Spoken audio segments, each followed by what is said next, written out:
আজকেই খবরের কাগজে দেখলাম যে বোধহয় 12টা মৌলিক বিষয়ের পরিবর্তনে সবগুলো দল এক হয়েছে।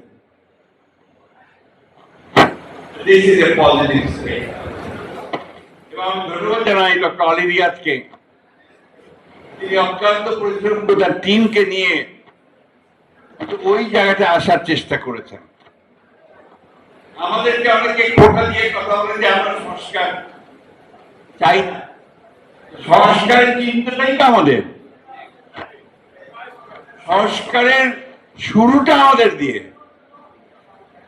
1975 সালের আগে শেখ মুজিবুর রহমান, যিনি ফ্যাসিজমের হোতা, তিনি গণতন্ত্রকে কবর দিয়ে দিয়ে এক দিবসের মতো বাকশাল করে দিয়েছেন।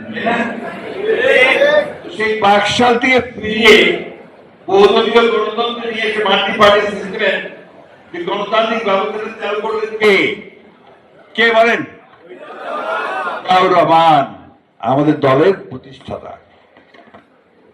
তিনি মুক্ত করলেন সমস্ত অন্ধকারকে। রাজনৈতিক ভাবে এই বহুদলীয় গণতন্ত্র, স্বাধীনতা, সংবাদপত্রের স্বাধীনতা জিয়াউর রহমান শুরু করলেন নতুন সংস্কারের মধ্য দিয়ে। এটা ছিল তার রাজনৈতিক সংস্কার। আর অর্থনৈতিক সংস্কার কি ছিল? একটা বদ্ধ ভ্রান্ত সমাজতান্ত্রিক অর্থনীতির ধারণা থেকে মুক্ত বাজার অর্থনীতির ধারণায়, এবং সেটা 3-3.5 বছরের মধ্যে বাংলাদেশের চেহারা বদলে গেল। যে নিক্সন বলেছিলেন যে বাংলাদেশ একটা বটমলেস বাস্কেট, সেই আমেরিকা বললো যে বাংলাদেশ এখন একটা সম্ভাবনাময় দেশ। আজকে খুব কষ্ট পাই যখন শুনছি, পত্রপত্রিকা দেখছি যে শহীদ জিয়ার প্রতিষ্ঠিত শিশু একাডেমিকে তার এখনকার যে জায়গায় ভবন আছে সেদিকে সরিয়ে ফেলা। আমি স্টেটমেন্ট দিয়েছি, আমি আজকে আবার অনুরোধ করব, আমি শুনেছি হাইকোর্টের জায়গা, যারই জায়গা হোক, সকলের মতামত নিয়ে এসে আমাদের শিশুদের বিকশিত করবার জন্য এই শিশু একাডেমি স্থাপন করেছিলেন। ওইখানে সারা বাংলাদেশের শিশু একাডেমি আছে। এই সংস্কারগুলো তো আমাদের এই দলের, বিএনপির।